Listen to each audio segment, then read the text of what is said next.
agradecer al doctor Barrios y a la mesa directiva por darnos este espacio, a Edgar Pantoja por su intervención, y al doctor Navarro y a la empresa Stores por ayudarnos con el patrocinio para tener aquí al ponente esta noche. Y bueno, el título de la sesión es Masterclass en seno frontal. La diferencia entre una clase y una clase maestra es que la clase maestra la da un experto, y hoy tenemos un experto en seno frontal que es el doctor Barrios. Voy a hablar brevemente acerca de la historia de la cirugía del seno frontal para ponerlos en la frecuencia que sigue, que es el plato fuerte de la sesión. Bueno, este es el registro más antiguo, el registro del paciente, del primer paciente que tuvo sinusitis. Es una publicación de un cráneo que encuentran de alguien que vivió en la edad de bronce y que tuvo una sinusitis frontal y que se fistulizó la pared anterior y tuvo una absorción del reborde dentario superior. Ahora en la era antibiótica, pues era antibiótica, esto es muy raro. Y bueno, pasaron miles de años después para que por primera vez se describiera el seno frontal.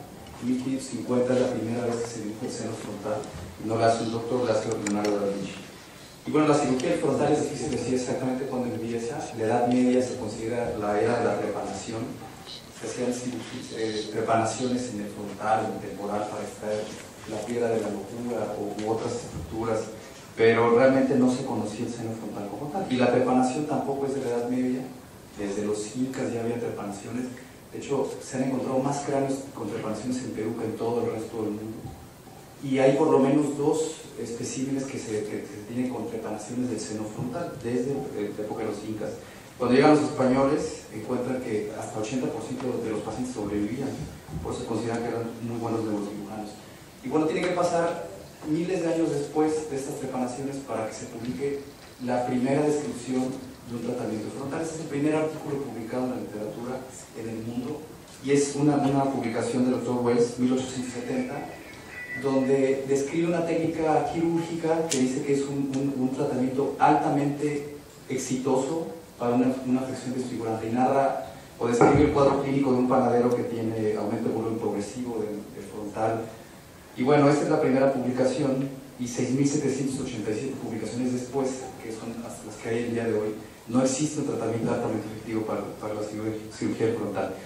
Y unos años después empiezan a hacerse las publicaciones acerca de las descripciones del frontal, libros, etc. Quizá esta es una de las primeras o la primera, donde ya se empiezan a describir algunas estructuras como esta cerdilla, que hoy diríamos que es una cerdilla de Kuhn tipo 3 quizá, o una bula frontal o una cerdilla supraorbitaria, de manera que estos son conceptos que tienen más de 100 años, no son conceptos que nacieron con el endoscopio.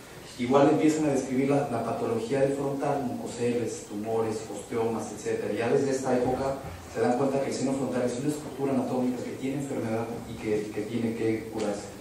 Unos años después, en el 1884, Oxton es el primero que describe formalmente una técnica quirúrgica para el seno frontal y se le considera el padre de la cirugía moderna del seno frontal. Casi al mismo tiempo, Luke hace una variante de la técnica. Oxton hace una trepanación pequeña en la pared anterior, y Luke la hace más grande y la publican en 1898, y esta es la cirugía de Oxton-Luke, que es una trepanación anterior haciendo un curetaje del ducto nasofrontal. Y obviamente muchos pacientes recurrían porque se volvía a cerrar el ducto nasofrontal. Schiffer es el primero en el 1899 que empieza con las técnicas endonasales, hacía punciones con estos tócares.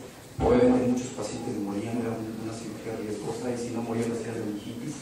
Entonces las técnicas endonasales caen en desuso y vuelven a empezar con las técnicas externas. Kunz en Alemania empieza con esta incisión en L, levanta un colgajo, quita la pared anterior, curetea toda la mucosa, hace un curetaje del ducto nasofrontal y deja un drenaje. Y de aquí vienen variantes de estas técnicas porque empiezan a fallar, porque se empieza a cerrar. Entonces, bueno, vamos a hacer el agujero más grande. Nicolás Tatas de Turquía hace esta variante de Kunz, y le llaman el método de Kunz-Tatas, y hace una apertura mucho más grande, que de todas maneras sí va a cerrar porque hacía también curetaje del ducto nasofrontal. Y de aquí vienen otras variantes. Riedel es el que se considera que hace la primera cirugía radical, que quita la lámina papilácea, quita la pared anterior frontal, y esto se colapsaba, los tejidos blandos se colapsaban para atrás, y el problema es que daban un defecto cosmético muy importante. Y esto sería descrito en esas fechas como deformidad en frente de simio. Y el hecho de que tuvieran estas deformidades pues hacía que los doctores mejor no hicieran estas técnicas quirúrgicas. Entonces Kilian en Alemania hace esta variante donde deja este reborde supraorbitario para evitar que los colgajos, la piel se colapse, y aquí describe cómo sus pacientes pues, no tenían esta deformidad. Sin embargo, no todos los pacientes les iba bien, algunos hacían necrosis del reborde supraorbitario, y por ejemplo este paciente que 6 meses después de la cirugía tiene muy marcado su reborde supraorbitario, tampoco eran pacientes que les iba muy bien. Entonces vuelven a tratar de regresar las técnicas mínimamente invasivas, hacen aquí punciones, y estas punciones inicialmente se hacen para tratar la patología frontal, pero después las empiezan a hacer como fines diagnósticos. Ahorita decidimos si operamos un paciente por tomografía, y ahora ellos en esa época lo decidían por una punción, si tenía pus, lo operaban. Y esta técnica, a pesar de la clínica y de las placas simples, predomina casi hasta 1950. Hacer estas punciones, hacen algunas variantes, inclusive se sugiere dejar trócares adentro para estar irrigando. Y estos trócares y estas punciones, pues es realmente lo mismo que se sugiere hacer ahorita. La diferencia es que ahora tenemos endoscopios y ahora podemos hacerlo pues, mucho más preciso, pero estos son conceptos que tienen más de 100 años, no son cosas nuevas. De manera que a finales del siglo antepasado, principios del siglo pasado, estas eran las opciones. Ochsenbruch, una perforación anterior, Kunt, hacerlo más grande, Janssen quitaba el piso, Rieder quitaba todo esto, por eso se colapsaban más, Killian deja este reborde supraorbitario, pero de todas maneras no era ninguna técnica completamente efectiva. Entonces Hayek publica esta técnica donde hacen una incisión en colgajo con todo y hueso, y este sería el precursor de lo que conocemos hoy como colgajo osteoplástico. Sin embargo, en esta época que no había muchos antibióticos, pues hacían osteomielitis y tenían problemas.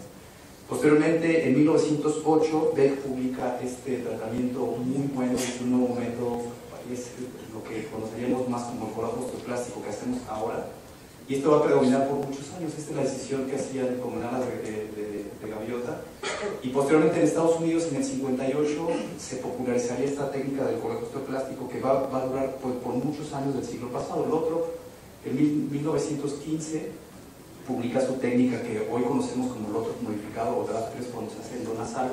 Él dice, ¿por qué no se quita el piso, septum interfrontal y la parte alta del septum? Pero el éxito no fue muy bueno y esta técnica pues cae en desuso. Lynch hace la incisión que todos conocemos como incisión de Lynch y frontotomías externas, que hoy en día sabemos que no se deben de hacer. Hay lugares donde todavía se hacen, pero no se deben de hacer porque hacen mucoceles hasta 30% o más. Y a veces el cirujano que lo hace no se va a dar cuenta porque le va a llegar a otro cirujano 20 años después. Posteriormente, Mosher trata de retomarlo en endonasal en Estados Unidos, en Boston, en Estados Unidos. Mosher es famoso entre los rinólogos porque una vez dijo que la forma más fácil de matar a un paciente era hacer una hemorroidectomía endonasal.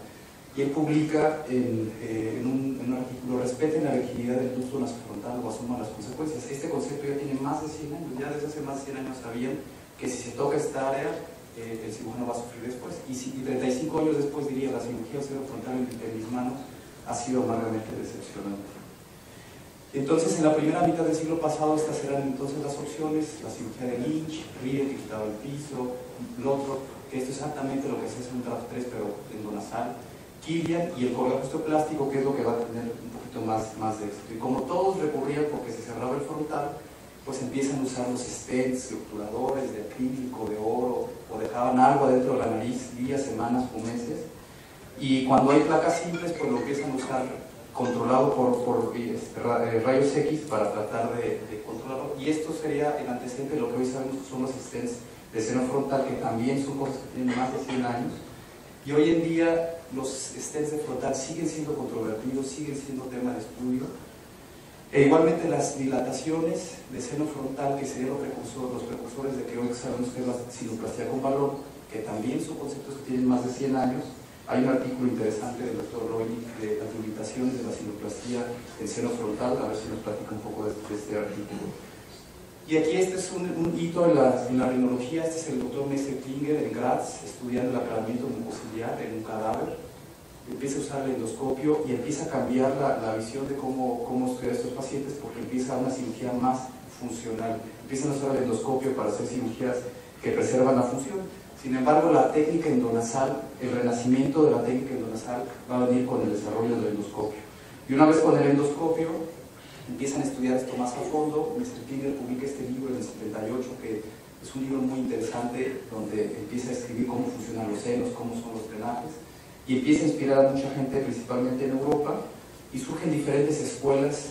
El doctor Messer-Klinger en Graz y su alumno, el profesor Stamberger, Wiegand y Hossemann en Alemania, en Fulda el profesor Graf, Kennedy va a Alemania y va a Austria, toma estos conceptos, regresa a Estados Unidos y los populariza y crea el concepto de FES, que el concepto de cirugía funcional también es algo que tiene muchos años más que esto. Y empiezan una serie de publicaciones interesantes a los que les interesa el seno frontal. Es un artículo clásico donde Graf publica el concepto de funda, experiencia de 10 años, más de 1000 pacientes, y describe por primera vez el drenaje tipo 1, 2 y 3, que es lo que conocemos ahora como Graf 1, 2 y 3. Y de aquí vienen otras publicaciones como Kuhn, que habla del abordaje del receso del frontal, y es el que dice, la primera forma de entender la cirugía frontal es saber que no existe el ducto nasofrontal, no es un ducto, sino es un receso. Y es algo que también ya se había mencionado muchos años antes, pero lo voy a repetir. Otro artículo interesante en el 2001, donde se juntan un grupo de doctores de Alemania y de Estados Unidos y publican 21 años de experiencia cada quien en el seno frontal. Un artículo interesante donde habla de las técnicas endonasales y de las técnicas externas. En este mismo año Worman empieza a escribir su experiencia con el otro modificado, que es el Draft 3. A veces varía en países cómo lo entendamos, cómo se escriba. Y él, por ejemplo, narra que puede poner este trocar aquí, inclusive dejarlo varios días para estar irrigando. Esto lo escribe desde el 2001. Y otra publicación de Worman 2005 dice: existen 3 distintas filosofías para el manejo de la rhinosinusitis crónica afectando el frontal. Entonces ya hasta se habla de filosofías del seno frontal, poniendo las cosas todavía más difíciles.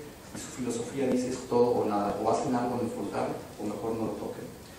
Y se vuelve tan complejo todo esto que inclusive hace un año, en julio del año pasado, se juntan un grupo de expertos, Worman, Hosseman y otros expertos, y se ponen de acuerdo de cómo se va a llamar la anatomía del seno frontal, porque se va haciendo cada vez más complejo. Los pacientes que vemos hoy en día son los mismos que hace 100 años, pacientes con mucoceles. Estos son ahora los pacientes sencillos que podemos hacer por técnicas endonasales. Pacientes con fístulas que ya no tenemos que hacer un colapso plástico, podemos llegar por vía nasal sin problemas. Y aparte nos están llegando los pacientes que se operaron hace 10, 15, 20, 30 años con abordajes externos, que llegan enfermos y que ahora son los retos de tener que manejar estos pacientes. ¿Cómo se manejan estos pacientes? Pues bueno, es lo que vamos a ver a continuación con la plática del profesor Loinig. Esto ya lo comentaron, para invitarlos este viernes sábado a nuestro curso en Irapuato, y la próxima semana vamos a estar en el curso internacional del Dr. Vargas. Y bueno, es un gusto para mí presentar al ponente invitado, que es el profesor Andreas Loinig. Él estudió medicina e hizo otorrinolaringología en Múnich. Es un experto rinólogo ubicado en todo el mundo, tiene múltiples publicaciones. Él es un clásico de la Escuela de Graz. Es actualmente director del Centro Rinológico de Múnich, y pues es un gusto tenerlo, y nos va a hablar un poco de las cirugías modernas. Ya vimos cuál fue el pasado, ahora vamos a ver cuál es el presente. Profesor Loinig. Buenos días a todos. Vengo de Múnich y son 4 de la mañana, así que me siento bastante cansado. No es cierto, estoy despierto y realmente me siento muy animado por venir a este viaje y la invitación de la Sociedad Mexicana de Otorrinolaringología. Ricardo, muchísimas gracias por su invitación, y ya he disfrutado mucho hasta el momento. Espero que sigan despiertos y puedan seguirme. Les invitaría a venir conmigo a un área muy interesante y emocionante del seno frontal, que nos va a llevar como 1 hora y luego vamos a terminar. Esperamos que se puedan quedar conmigo, y quisiera preguntarles quiénes son iniciantes de la cirugía de senos y quienes no tienen experiencia en... ¿Quiénes son principiantes? Muchísimas gracias. Excelente. Muchísimas gracias. Creo que ustedes son las personas más importantes entre los que están en el público, porque ustedes van a recibir la información y la van a transformar en la quirófano y en sus pacientes. Así que vamos a empezar. Este fue mi viaje de Múnich a la Ciudad de México, muy emocionante. Y luego Alejandro me recibió en el aeropuerto, un poquito cansado, como ven ustedes. Y el día de ayer tuvimos un día maravilloso en las pirámides. No sé si puedo decir el nombre en la forma adecuada. Bueno, ya. Y realmente me encantó, fue muy agradable, compré muchos recuerdos y tuvimos día muy bonito hasta la cena. Y el día de hoy tuvimos una gran experiencia en el Hospital Mittal. Muchísimas gracias por invitarme a venir con ustedes. Y tenemos aquí un caso difícil de pólipos nasales. Vean ustedes, un receso frontal bastante desafiante, y finalmente el paciente salió bien. Como cirujanos hicimos un buen trabajo. Esta fue la situación en el quirófano y el resultado final. Y le pregunté al asistente cómo se encontraba el paciente. El paciente se encuentra bien, sin sangrado, sin problemas, así que estamos muy satisfechos. Y por supuesto, gracias a Melissa, la enfermera, que hizo un excelente trabajo conmigo, que era el cirujano nuevo ahí. Así que realmente me gocé estar en el quirófano con el jefe del quirófano. Muchas gracias por la presentación, apenas lo conocí hoy, y déjenme decirles que tienen un equipo maravilloso. Entremos ahora al tema de cirugía de seno frontal, que creo que van a gustar, porque es el área más emocionante y excitante de los senos. Ya escucharon sobre los pioneros, así que no voy a hablar de ellos, pero Messer, Klingler, Graf, Wegen, Kennedy y Steinberger son los grandes nombres y los deben conocer. Y estamos 40 años después de que el pionero Messer Carles y del aclaramiento mucociliar ya nos han permitido encontrar diferentes avances tecnológicos con navegación, en donde podemos utilizar resonancia y tomografía, y tenemos avances de investigación científica. Piensen en todo lo que hay sobre los endosubtipos, y ya no solamente tenemos una sola enfermedad, sino estamos tratando de crear fenotipos y endotipos para poder darle mejor tratamiento a los pacientes. Y bueno, Gustav Graf fue uno de los pioneros alemanes más importantes en este campo, con una gran contribución al tema de la rinología, y publicó diferentes libros. 40 años después de este trabajo de Messer Klingler pionero, tenemos ya amplia experiencia y conocimiento. Tenemos diagnóstico endoscópico y también cirugía endoscópica endonasal en todo el mundo como estándar de oro. Y eso es lo que ustedes deben utilizar en sus hospitales, en su quirófano, para darle a los pacientes el beneficio de un tratamiento, de una opción terapéutica excelente. Bueno, me influyó un poco no solamente la cerveza, sino también Ray Sex, que es de Australia y Sydney, pero que originalmente procede de Sudáfrica. Una persona muy agradable, excelente otorrino, y Peter Morgan. Y tuvimos un buen tiempo, la pasamos bien hace algunos años, fueron mis becarios, pero Hans Steinberg es mi mentor y le agradezco mucho por todo el conocimiento y motivación que me compartió para hacer lo que estoy haciendo ahora, enseñando y compartiendo el conocimiento con otros médicos.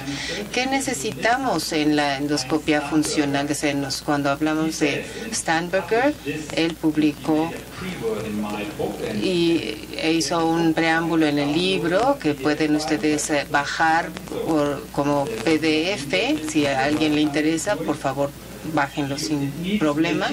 Y dice que requiere cuidado meticuloso, habilidad considerable, no conocimiento detallado de la anatomía y de la fisiopatología, y deben conocer topográficamente esta región crucial que declaró hace más de 10 años Steinberger. Creo que tiene sentido incluso el día de hoy, así que hay que recordar esto. Pero ¿cuáles son los principios básicos cuando hablamos de FES? Y hablaremos de la cirugía de seno frontal.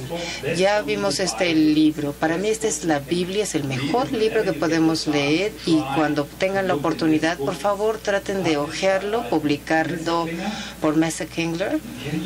Y podrían creer que le tomó 7 largos años antes de encontrar una empresa editorial, en este caso la UIS, y al principio, cuando quería publicar el libro le decían, no, ¿sabes qué? Es demasiado esotérico, no, muy elevado, y no creían en este tema. Y ahora es el estándar de oro. Todos lo utilizamos endoscopios, cirugía endoscópica de senos, así que hizo un magnífico trabajo y Master Kengler lo trajo al uso y a la aplicación.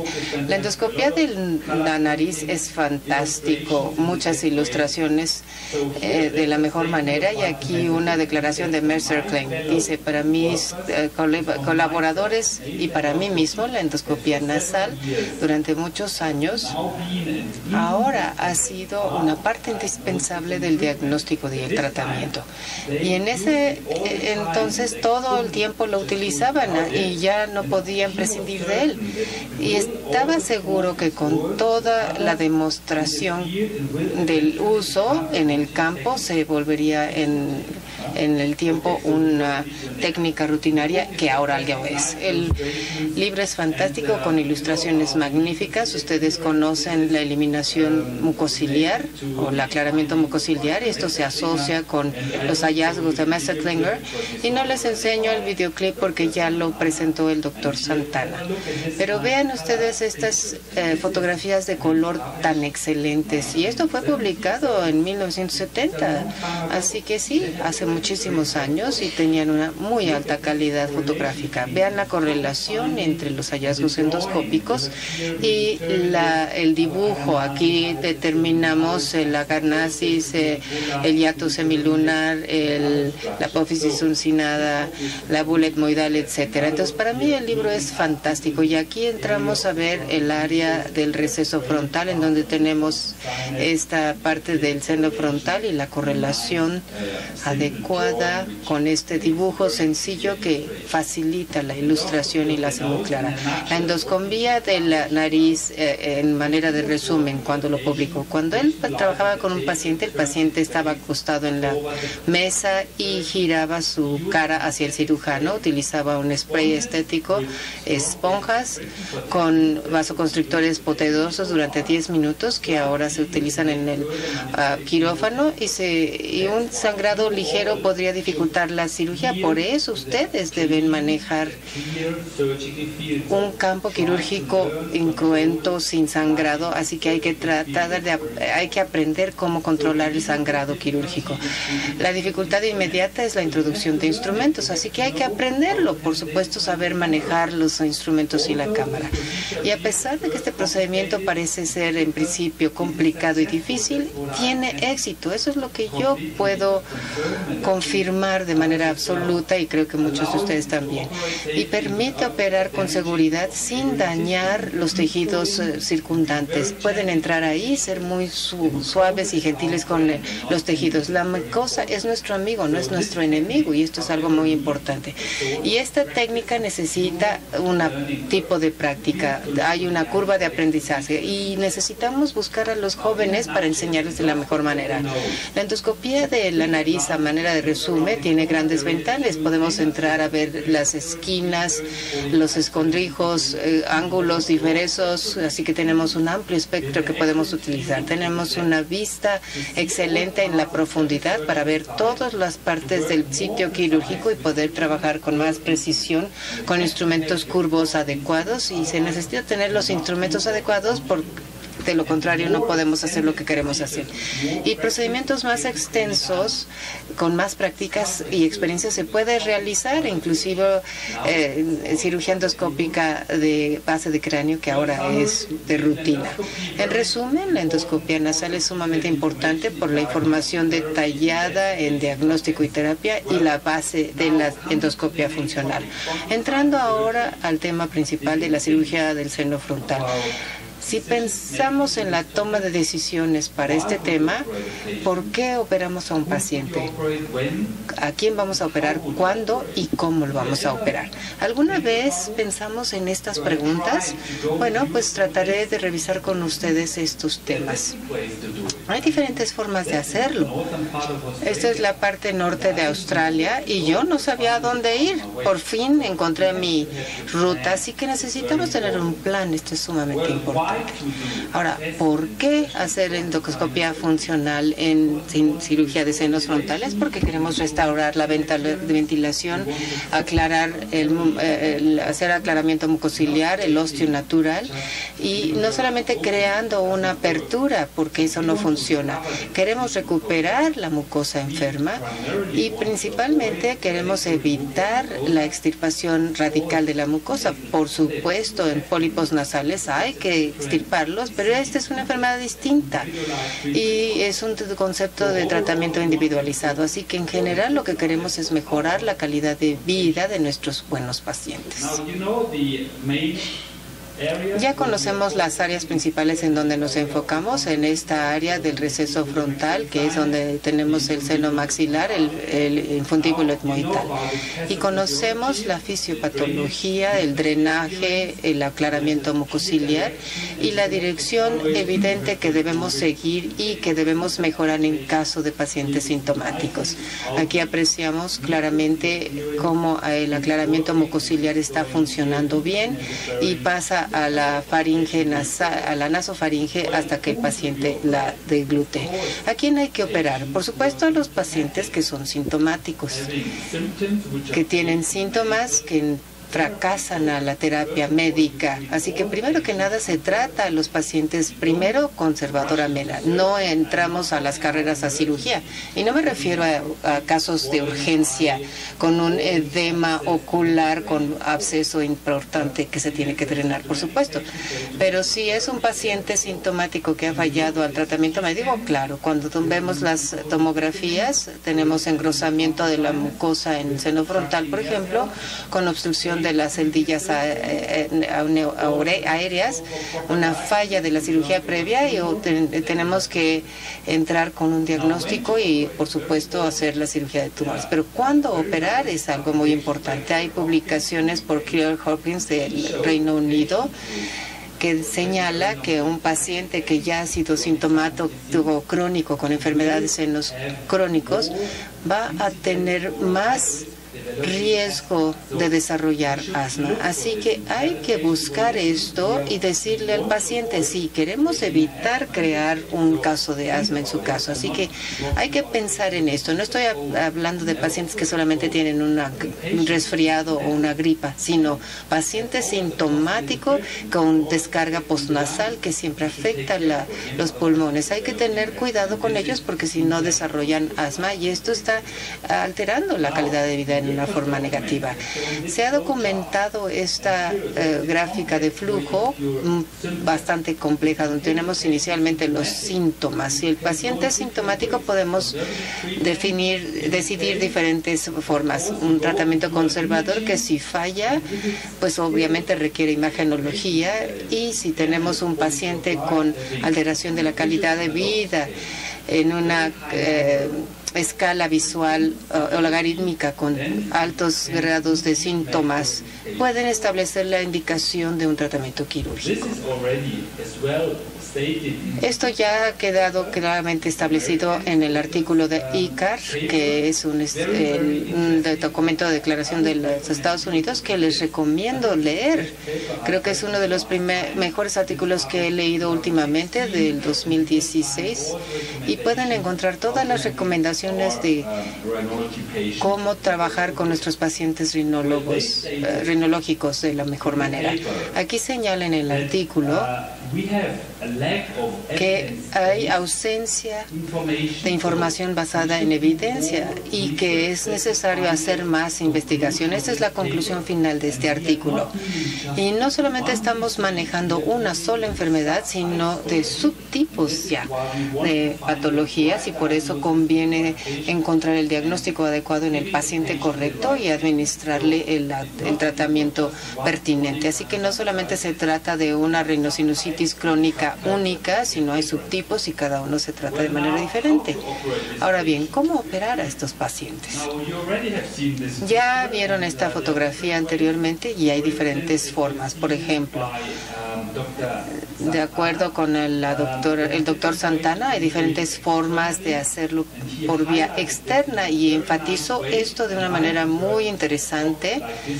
Y vean, tenía yo una plática antes con una imagen interesante, así que felicitaciones. Lo pueden hacer por vía transfrontal o lo pueden hacer así, como la operación de Real, de Jan Sprater, o diferentes abordajes, o pueden entrar por vía endonasal y enfocarse en esta área que es el receso frontal, la precámara del seno frontal. Ahora trato de mostrar los principios de cómo realizarlo. Pueden trabajar alrededor de este ángulo o esquina. Tenemos nuestro endoscopio angulado o instrumentos angulados, o podemos utilizar un abordaje en línea, pero hay que perforar parte del bico interno, que es un hueso muy duro y es mucho más traumático en mi punto de vista. Pero en algunos pacientes tiene sentido hacerlo y el beneficio para el paciente es importante para el tratamiento de su patología. Pero ¿por qué desafiar al cirujano cuando hablamos de cirugía endonasal? ¿Por qué es tan difícil? Pensamos. ¿Alguien tiene alguna idea de por qué es tan difícil? Bueno, pues déjenme mostrarles. Tenemos acceso quirúrgico limitado porque es un espacio muy angosto. La anatomía puede ser sumamente compleja. Tenemos que irnos hacia las esquinas. Puede haber también una variación de la anatomía como norma. No es la excepción, sino es la norma. Y en ocasiones, incluso para el experto, cuando está sangrando como el día de hoy, fue un caso bastante difícil, puede resultar confuso. Ahora, ¿por qué desafiar y retar al cirujano? Bueno, tenemos límites, tenemos referencias anatómicas y estamos muy cerca de la fosa olfatoria a la base del cráneo anterior, arteria etmoidal anterior y también a la órbita. Y en cada uno de estos podemos causar una complicación. Por ello, esta área es todo un desafío para el cirujano.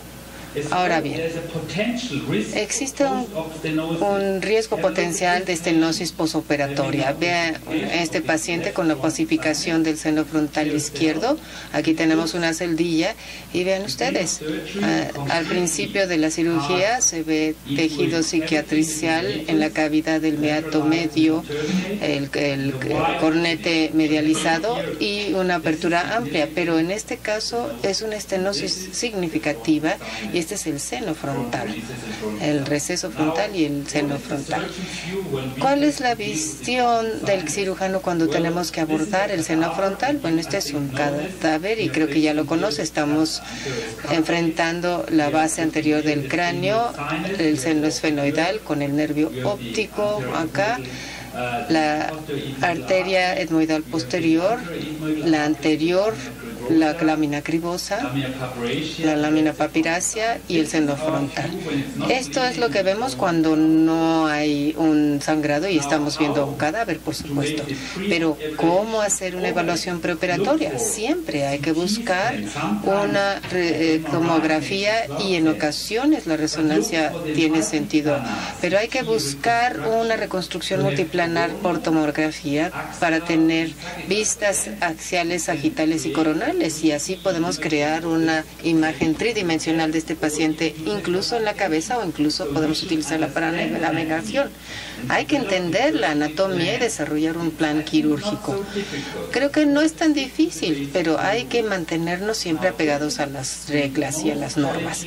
Este es el área más desafiante, el área alrededor de este ángulo, muy compleja la anatomía, y en ocasiones vamos a tener configuraciones de la apófisis uncinaria, las celdillas etmoidales o frontoetmoidales, o ser una combinación, y tenemos que entrar más arriba de una manera muy gentil para hacer una técnica quirúrgica muy hábil y operar a los pacientes.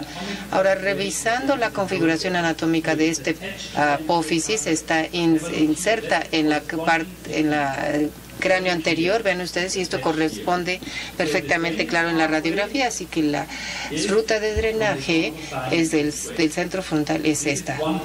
Esta es una configuración. La siguiente es cuando este uncinado se inserta al cornete medio, una situación bastante sencilla porque cuando entramos aquí con el endoscopio, vamos a entrar con el endoscopio de 30 a 35 hacia el seno frontal. Esta es una segunda configuración de este uncinado. Y el tercero, que es el más complicado, es cuando este uncinado se inserta en el nivel de la lámina papirácea, puede ser más abajo o más arriba e incluso hasta arriba, y bloquear el antro que está medial entre el cornete medio y el uncinado. Hay que entenderlo claramente porque de otra manera no sabemos lo que estamos haciendo en la cirugía. Y esto es lo que estamos tratando de enseñar en nuestros cursos.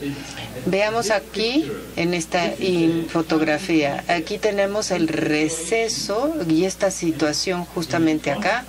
El seno frontal, el antro del seno frontal bloqueado, y luego de quitarlo se ve así. Así que es un procedimiento muy eficiente cuando entendemos la anatomía, y es más, y no se trata de jugar. Vean ustedes, es la celdilla de Aganassi, una estructura muy interesante y para mí es la clave para abrir el receso frontal. Este proceso uncinoso y el Aganassi son las estructuras más importantes porque cuando entendemos cómo están configurados y los resecamos de la manera quirúrgica correcta, abrimos un espacio al receso frontal y entonces podemos extraer todas las celdillas y abrir el seno frontal. Vean ustedes aquí la apertura. Ya Grünwald hace casi 100 años hizo este dibujo de la celdilla frontoetmoidal que se eleva muy alto en el seno frontal y está bloqueando el tracto de salida. Así que no son los artículos nuevos que hablan de ello, sino que ya ha sido publicado hace más de 100 años. Y si vemos en el imagen anatómica de Johannes Lange en estas fotografías, aquí tenemos una celdilla insertada a la pared posterior del seno etmoide frontal y ahora se le llama una suprabula frontal, pero no la mostraban de manera sistemática, pero ya la mostraban. Y Herb Kuhn, muy reconocido como rinólogo en los Estados Unidos, trató de hacer una clasificación para este tipo de celdillas de manera que pudiera ser más fácil comprenderlas y abordarlas y terminar la cirugía. Así que estableció una clasificación del tipo de celdillas que no voy a entrar en detalles porque es muy detallado, pero aquí está el Aganassi siempre presente, las celdillas frontales que son de 4 tipos y la celdilla bulosa frontal y la suprabulosa. Así que continuemos y trataremos de mostrar una forma sencilla. Aquí tenemos la celdilla de Aganassi, la celdilla que está por encima de la celdilla de Aganassi que se denomina celdilla frontal supraaganassi. Aquí tenemos la imagen coronal y vemos la celdilla de Aganassi. Así que hay diversas variedades posibles y cuando trabajamos un poco en esta área podemos tratar de entenderlo y hace muy interesante este tipo de cirugía. Así que hay mucho más condiciones anatómicas. Ya establecí que es una área compleja y las variaciones la hacen un poco más compleja. Aquí tenemos la nueva clasificación ya mencionada por el doctor Santana. La clasificación se llama IFAC por sus siglas en inglés y un grupo de expertos trataron de resumirla nuevamente. Creo que es útil porque aclara las estructuras, la celdilla Aganassi, la supraagar, la supraagar frontal, la suprabula frontal, etcétera. Este es un dibujo muy sencillo, simplemente para entender la celdilla de Aganassi, la frontal supraagar, aquí suprabular. Y este es el secreto. Este es un artículo publicado por PJ que mandó estas imágenes a sus coautores, quienes deberían comunicarlo a los resto de los médicos, y lo hizo de una manera sencilla. Vean ustedes la bula etmoidal, la celda de Agarnarsi, la supra-agar, la fronto-supra-agar, la suprabulosa o la supra-bulosa frontal. Aquí está el concepto de cómo hacerlo. Ahora bien, ya habían tratado de encontrar una forma de cómo describir la extensión de la cirugía en el área del receso frontal y del seno frontal. A este se le llama EFSS por sus siglas en inglés, y como ven ustedes hay 6 grados, desde el grado 0 hasta el grado 6. Y el grado 0 significa que se utiliza un balón, no se extirpa tejido, sino simplemente se trata de una dilatación para permitir un espacio que facilite el drenaje. No voy a hablar de balón, creo que hay una indicación, pero creo que no hay una indicación todavía muy clara y frecuente. Más adelante hablaremos del tema. Grado 1 significa que se extirpa una celdilla por debajo del ostium. Grado 2, 2 celdillas y 3 celdillas por más allá del osteo frontal. Es decir, la celdilla que es supra-aga frontal o suprabula frontal. Y este sería grado 3. Y grado 4 significa que sería un ostium frontal amplificado o ampliado por un tipo de extirpación de estructuras. Y grado 5 y 6, que es un poco más complicado. Espero que no les parezca tan complicado. Tengo un clip que voy a mostrar en unos minutos. Aquí tenemos la clasificación internacional que muestra las diferentes variaciones con grados 0 a 6, y del artículo de PJ que enfatiza el drenaje medio, que lo resalta en los G3 o 4 o el procedimiento modificado de Lothrop. Para mí es una cirugía como de elefante, ¿no? ¿A poco no se parece? Bueno, no soy amigo de procedimientos de este tipo, pero en algunos pacientes es mucho mejor que hacerlo por vía externa. Sin embargo, no lo hagan de manera rutinaria. Hay indicaciones raras para este procedimiento. Ahora bien, para incluso aclarar un poco más, aquí tenemos la clasificación de Wormald y esta es la clasificación de Trapp. Ya conocemos el tipo 1, 2A, 2B y 3. Esto queda ya muy claro y es muy sencillo. Sin embargo, Peter Wormald y su grupo agregaron G0, que es el balón, G1, que es igual que draft tipo 1, y tipo 2A se divide en 2 grados, 2 y 3. Tipo 2B se divide en grados 4 y 5, y esta es solamente la extensión de la extirpación de hueso, un poco más en 4 y en 5 es mayor, y el tipo 3 es G6. Este es simplemente para que puedan comprender mejor. Ahora, ¿cuáles factores afectan el grado de dificultad de la cirugía en el área del seno frontal?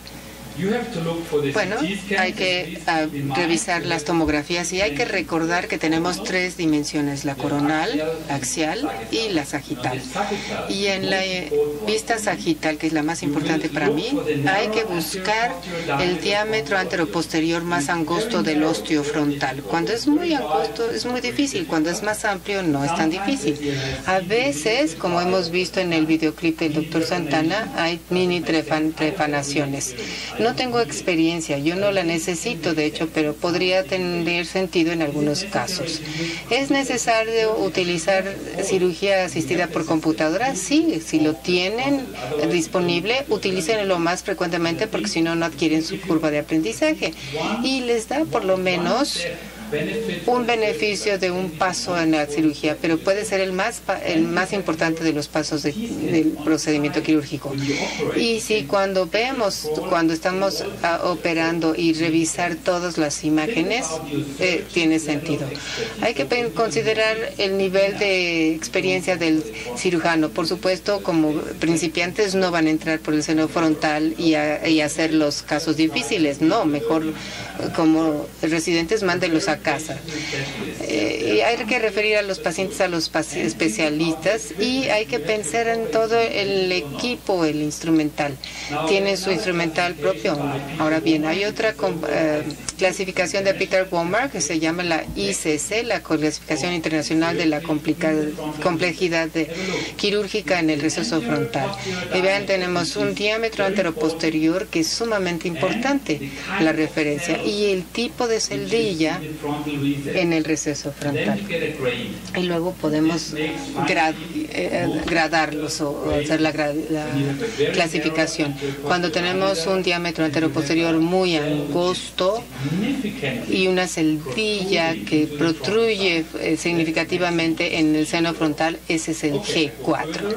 Continuemos entonces con la cirugía de seno frontal. Les dije simplemente que vale la pena tener los instrumentos particulares y correctos y vamos a revisar algunos casos clínicos. Pero cuando hacen sus cirugías, ¿alguna vez se ponen a pensar en sus resultados? ¿Qué tipo de información necesitan? Y por eso quiero mostrarles a introducir una nueva base de datos en rinología. Una compañía, y no recibimos ningún pago de ellos, es Innoforce de Liechtenstein en Europa. Realizamos un estudio piloto con ellos y creemos que necesitamos una base de datos de rinología para documentación estructurada de datos del paciente que nos permita tener aseguramiento de calidad y la identificación de medidas para tratamiento y optimización de costos, la posibilidad de tener un marco de referencia para la publicación de los propios datos, reducir los números de cirugías de revisión, aumentar la tasa de éxito terapéutico, la satisfacción de los pacientes y la propia reputación. Y cuando tenemos una base de datos, esto ocurre. Así se ve, simplemente una computadora, tenemos nuestro programa, toma un par de minutos y una curva de aprendizaje, pero después de esto realmente no les va a tomar un gran tiempo. La adquisición eficiente de datos relevantes es muy importante. Diagnósticos, hallazgos, terapias, seguimientos, un cuestionario, el SNOT 22, y se hace la rinomanometría, las pruebas olfativas, utilizando landmark case, las tomografías y los hallazgos de resonancia. La belleza está en los ojos de cada uno de nosotros. Ahora, regresando a la sinoplastia de balón. Esto es lo que hacíamos hace muchos años porque queríamos ver cómo funcionaba. Sí funciona, pero es indicación el uso del balón. Esto es grado 0. No estamos extirpando tejido, simplemente estamos dilatando la vía de aclaramiento y así lo hacíamos en el quirófano. Con tipo 1 de acuerdo con draft o G1 de acuerdo con Walmart.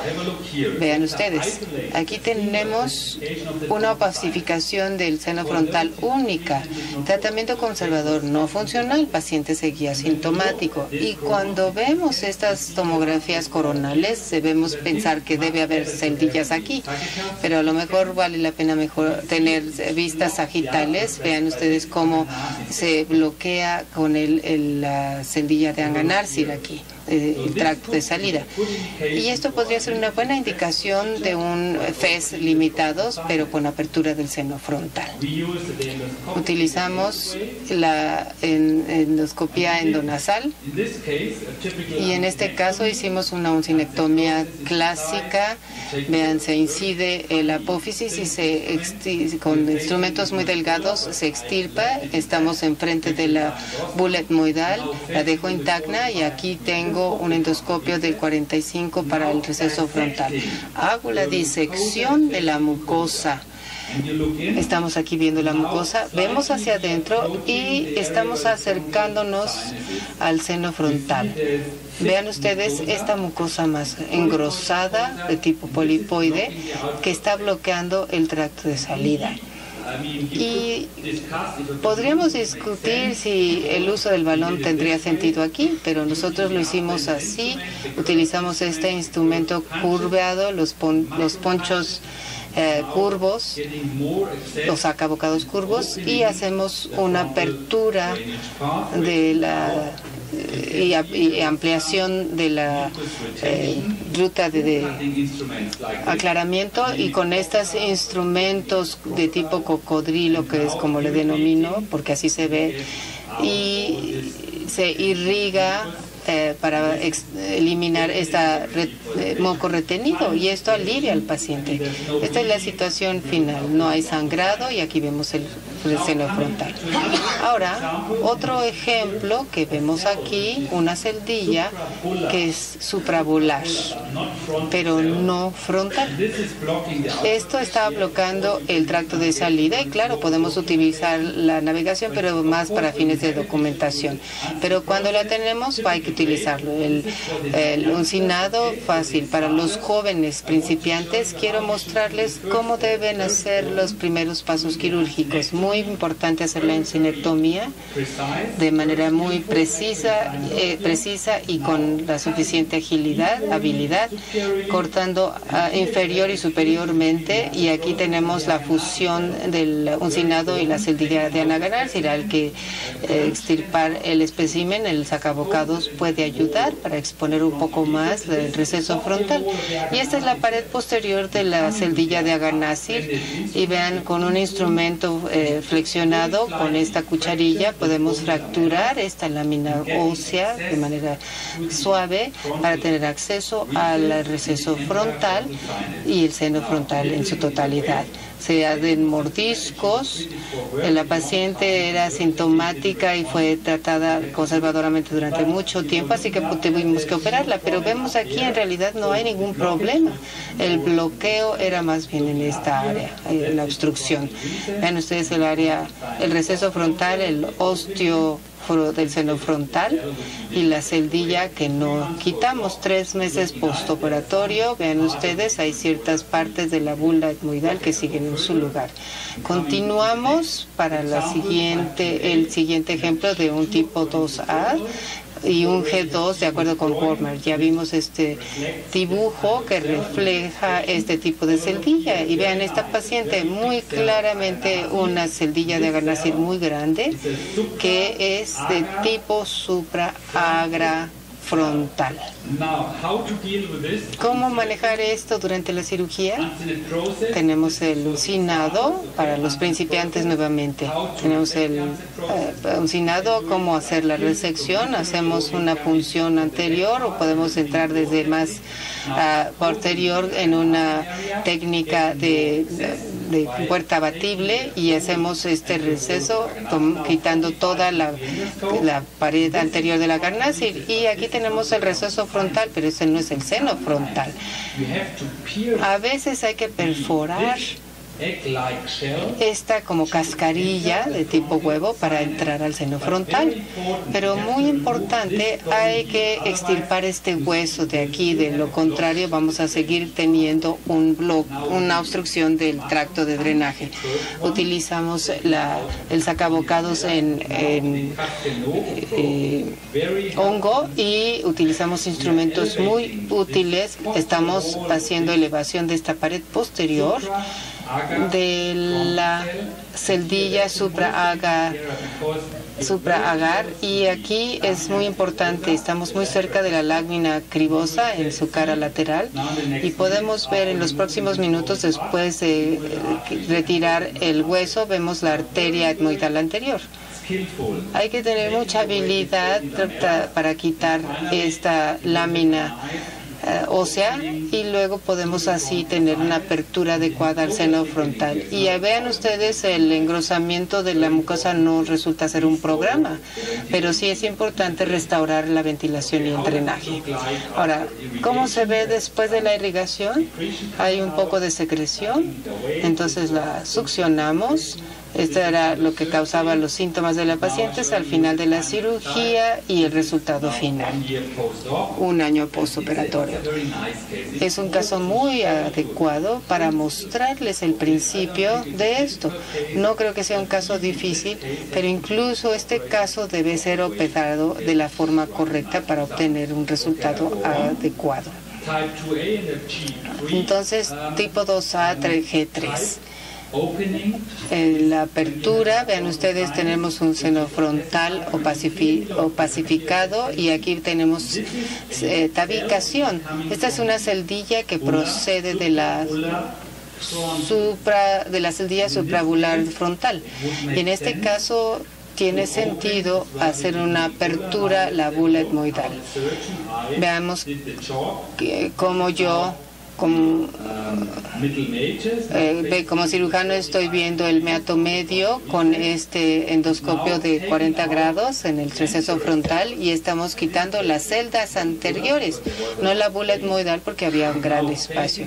Pero ahora frente tomamos la cocodrilo y el TrueCut para asegurarnos que entramos al seno frontal y el sacabocados en hongo que ayuda a ampliar el nivel de la apertura del seno frontal. Es muy difícil hablar de un osteo frontal porque el osteo es una estructura tridimensional y por eso no hablamos de ello, sino más bien en la apertura del tracto de drenaje.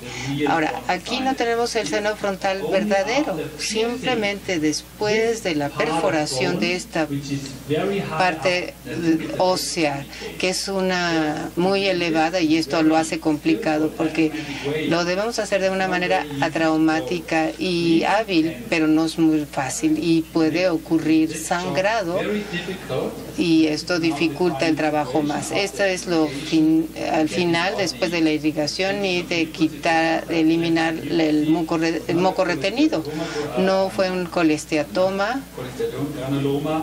un granuloma, sino simplemente fue moco retenido. Y después de la irrigación entramos a ver el seno frontal y este es el resultado final.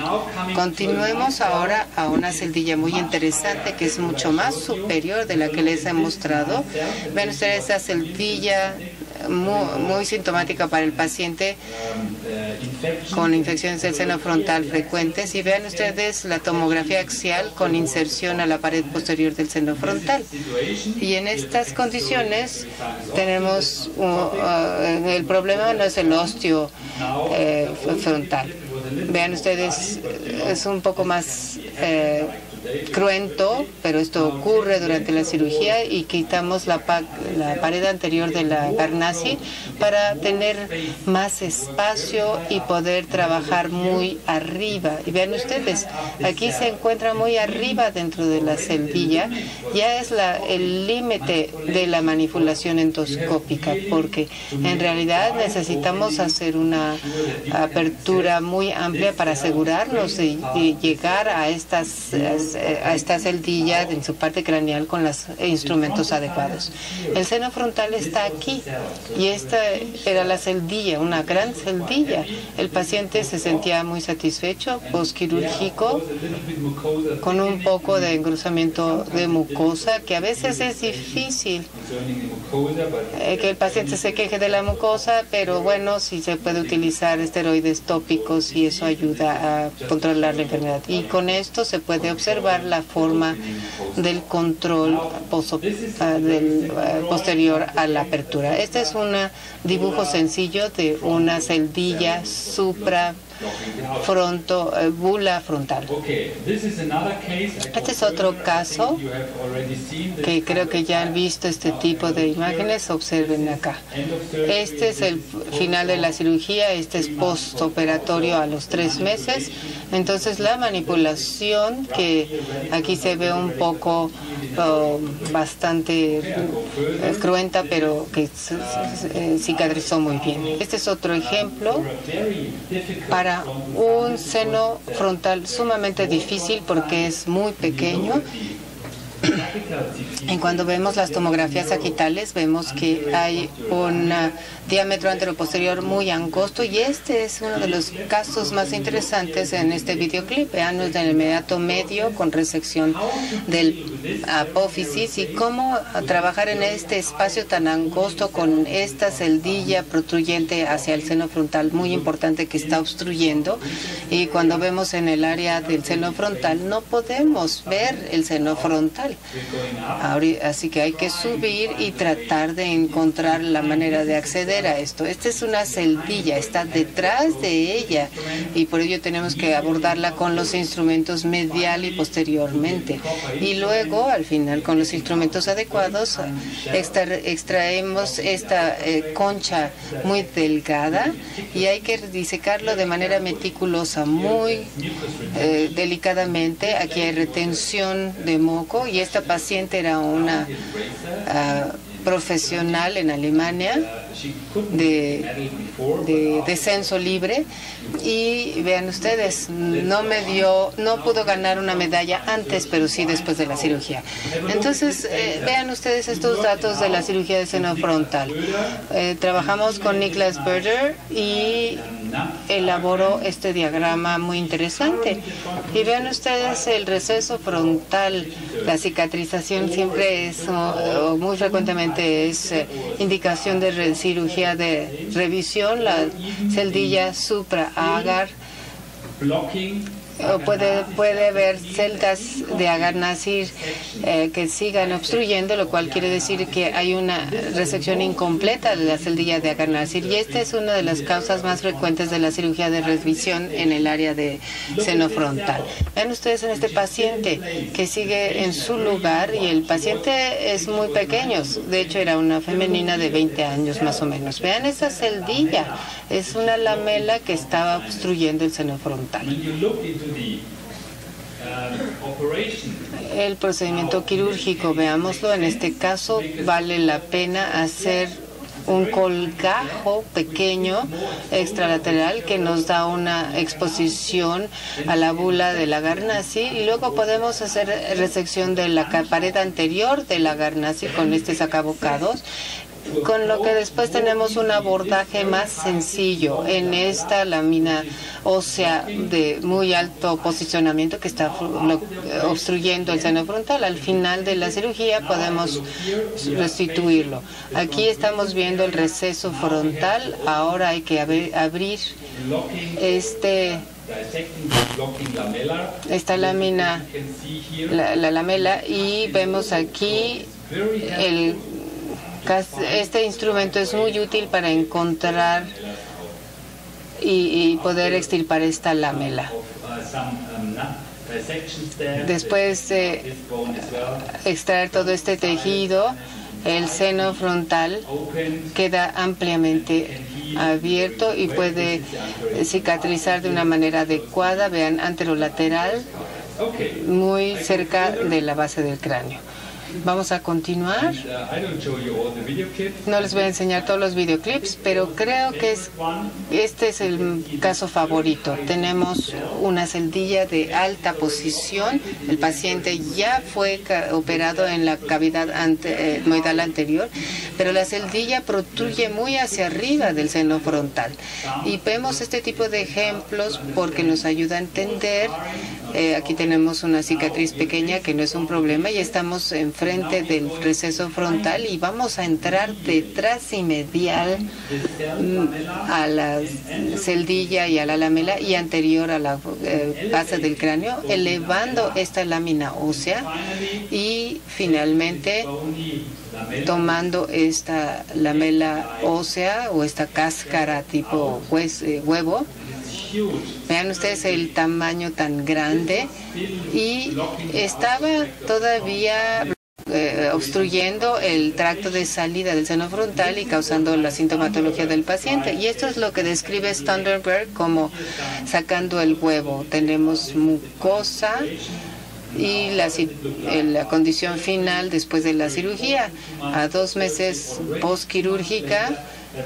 Vean ustedes, este es un hallazgo muy adecuado. Continuamos entonces con estos ejemplos. Creo que ya hemos visto muchos ejemplos. Ahora veamos las pirámides. Ayer estuve en las pirámides. Vean ustedes cómo se acopla. Pero bueno, esto es para ustedes los jóvenes. FES, la endoscopía funcional, es muy importante. Muchos de nuestros pacientes requieren un FES clásico, el principio de Messenger y High y Sternberger. Sin embargo, en algunos pacientes particulares una perforación vale la pena desde afuera y no es un procedimiento de rutina, de hecho, sino es una maniobra de rescate en algunos pacientes. Cuando hablamos de hacer una perforación externa, quizá haya pacientes candidatos como esta que fue operada 2 veces, una mujer joven de 25, ya 2 cirugías, imagínense, y ahora tengo que hacer una perforación mayor porque vean ustedes el seno frontal acá. Está completamente lleno de cicatrices. La concha media y el cornete medial estaba lateralizado y aquí vemos la vista endoscópica. No hay drenaje alguno, no hay ventilación alguna. Y la paciente fue tratada en otra universidad de manera conservadora porque pensaban, bueno, pero en realidad no había apertura y si no se abre, no funciona. Entonces hacemos una navegación, entramos aquí para ver qué es un diámetro anteroposterior sumamente angosto, pero creo que este caso solamente se puede manejar con una perforación y además tenía un osteo medio, pero no es el tema de ahorita. Había muchas otras cosas que corregir, pero ahora estaba secando el cornete medio que estaba suelto, digamos, y tenemos que hacer el acceso con un procedimiento de perforante que tiene sentido y que es la mejor manera para evitar un procedimiento externo. Nunca trataría a un paciente como esta con una incisión externa y procedimiento externo. Vean ustedes la retención de moco, que fue el problema de la paciente, y después de succionar este moco debemos abrirlo porque si no tendríamos una restenosis significativa. Hay que quitar algo de hueso. Aquí tenemos un G4 de acuerdo con Wadner porque no hicimos, y un tipo 2B de acuerdo con Draft, pero es casi un 2B, pero yo lo clasifico como un T4 y esta es la imagen final. Es una paciente contenta, pero también un médico contento. Continuemos la situación tipo 3B y G4-5 de acuerdo con Warman. ¿Cómo manejar este osteoma? Esta paciente llegó conmigo y me dijo, a ver doctor, a veces tengo cefalea, y le dije, ¿qué piensa? Y le dije, bueno, te lo voy a abrir y va a restaurar la ventilación y el drenaje. Y dice la paciente, no tengo miedo y no quiero. Y le digo, perfecto, es tu decisión, voy a tomar nota de ello. Pero a medio año regresó conmigo y dijo, la cefalea está tan terrible que ya no puedo. ¿Cómo operar a este paciente entonces? ¿Hacemos un colgajo bicoronal o una fisura externa o qué? ¿Qué harían? ¿O lo harían endonasal? ¿Quién operaría desde afuera al paciente? Levante su mano. Ay, por favor. 1, 2. Ok. ¿Quién lo haría endonasal por vía endonasal? Nadie. Ricardo, tú lo harías endonasal, ¿no? ¿Nadie tiene más opiniones de cómo tratar a este paciente? A ver, te dice, tengo cefalea, me duele la cabeza. ¿Qué me puedes recomendar? Entonces déjenme mostrarles. Bueno, la navegación vale la pena y es un caso muy interesante para hacer abordaje endonasal endoscópico. Esto es lo que hicimos. Veamos cómo quitamos estas estructuras. Estamos exponiendo el seno maxilar y para hacer un tipo 2B, lo hice este procedimiento, hay que resecar un poco de la axila del cornete medio. Tomamos este instrumento para perforar,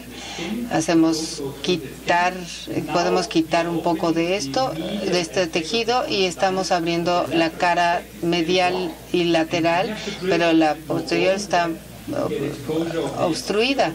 hacemos exposición del osteoma, pero hay que quitar por completo el osteoma. Tiene retención mucosa, que es la causa particular del cefalea del paciente, y luego podemos quitar el moco por irrigación, sacando todo este material. Y por último,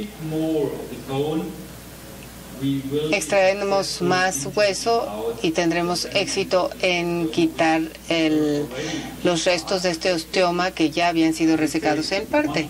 Yo diría que 1/3 a medio del osteoma ya se perforó, y aquí es la situación final del seno frontal ya abierto. Siempre es interesante ver cómo se ve cuando un paciente ya ha pasado una semana, 4 semanas, 3 meses o más meses, y luego un año después. Vean ustedes el edema de la mucosa 2 meses después. Toma tiempo, hasta 3 meses incluso, cuando creamos una herida tan grande a nivel óseo. Por eso tratamos de evitarlo, pero en esta paciente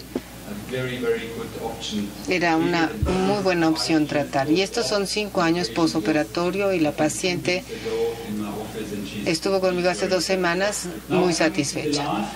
Ahora, llegando al tipo 3, de acuerdo con Walmart G6, vean ustedes, cuando vemos a esta paciente ya se había sometido a procedimientos varias veces, y vean ustedes, tienen osteoneogénesis con retención mucosa importante, protección ósea importante, así que no podemos manejar a esta paciente de una forma clásica FES, de acuerdo con Messengler y Stamberger, sino que hay que hacer con un drenaje medio, exponerlo y quitar una porción externa del cornete medio, llegar a la axila y llegar al cornete medio anterior al receso frontal, y luego exponerlo, y podemos así entrar más arriba. Aquí estamos haciendo la abertura del seno frontal.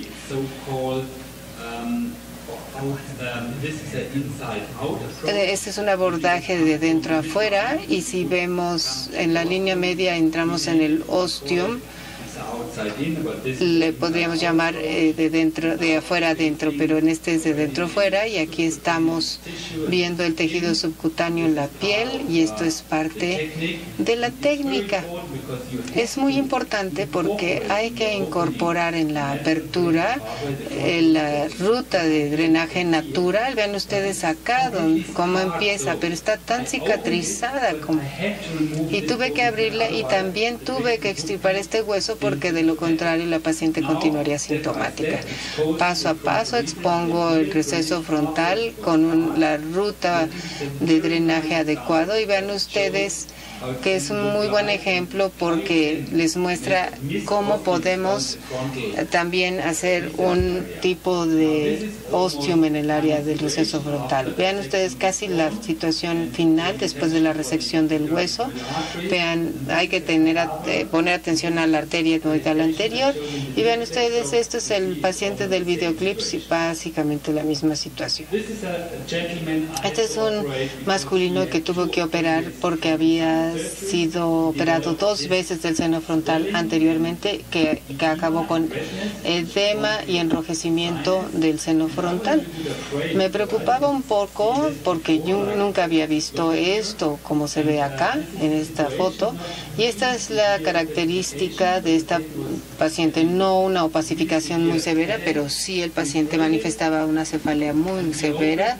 Se hizo una perforación y se hizo drenaje de los 2 senos frontales, y vean ustedes que hay una celdilla que obstruía con mucosa gruesa que también se escindió, y esa es la situación final. El paciente aquí se presenta 2 o 3 meses después. Es una cirugía que acabo de realizar, así que no les puedo dar muestras de largo plazo, pero vean, este es 7 años post cirugía. En este caso, este es un FS, y esta es la situación final. Y continuando, porque ya vieron esto, con un drenaje medio. Y lo que es una pesadilla es un paciente como este, en donde ya se ha sometido a diferentes cirugías. Vean ustedes, pólipos nasales, tiene anosmia, el paciente tiene 8 cirugías de senos. ¿Qué podemos hacer? Hay que ver las tomografías. Y le dije, bueno, podemos utilizar algo que es especial. Aquí tenemos el receso proximal, un drenaje medio obstruido por tejido polipoideo recurrente. Aquí tenemos el seno maxilar y el al lado derecho e izquierdo. Entonces, vean, ¿qué hay que hacer? Utilicé el Propel, que es un stent con elusión de droga que mencionó Ricardo. Esto es algo que podemos utilizar en algunos pacientes. Y vean ustedes, hice una revisión pequeña, expuse un poco más el seno esfenoidal y maxilar y extirpé los pólipos en la zona del receso frontal y luego inserté este tipo de prótesis y así es como se ve.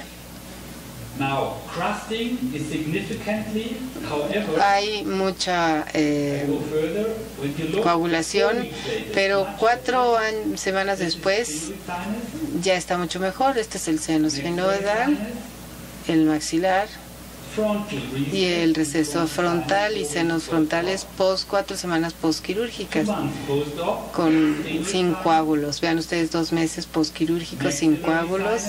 Seno maxilar con un poco de fibrina y cierta costra, 2 meses post-op. Vean el seno frontal y 3 meses posterior a la cirugía.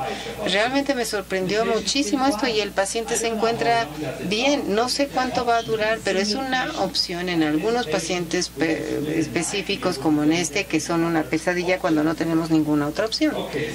Muy bien. Entonces, con esto quisiera concluir entrando en mi última diapositiva. Espero que la encuentre. Es una plática del doctor Santana, esto que vemos aquí, pero para concluir con ustedes, cuando hacemos cirugía de seno por vía endoscópica hay que considerar FES, la endoscópica funcional, que es básica. En algunos casos realmente vale la pena utilizar instrumentos eléctricos o navegación o incluso una técnica bimanual.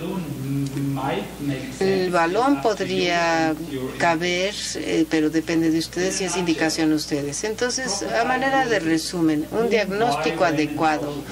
¿Quién, cuándo, cómo y dónde tiene que ser operado? Hay que controlar el sangrado del lecho quirúrgico, utilizar las técnicas quirúrgicas e instrumentos adecuados, y el receso frontal es un área que no les va a perdonar. Y lo más importante, pero no digo lo último, pero no lo menos importante, es que es un procedimiento individualizado. Creo que en el futuro la endofenotipificación va a ser muy importante. Si tenemos una opción de tratamiento para diferentes tipos de rhinosinusitis crónicas, va a ser. Tenemos experiencia en el uso de FES tridimensional de alta definición, porque les permite incluso hacer cirugía mejor. Incluso para los experimentados, los cirujanos experimentados, puede valer la pena hacerlo porque tienen aumento de su curva de aprendizaje. Tiene una cámara 4K. Hicimos la primera prueba hace 4 semanas y es excelente. La navegación y un tracker sinusal que nos permite ver la vía con el endoscopio y podemos seguir.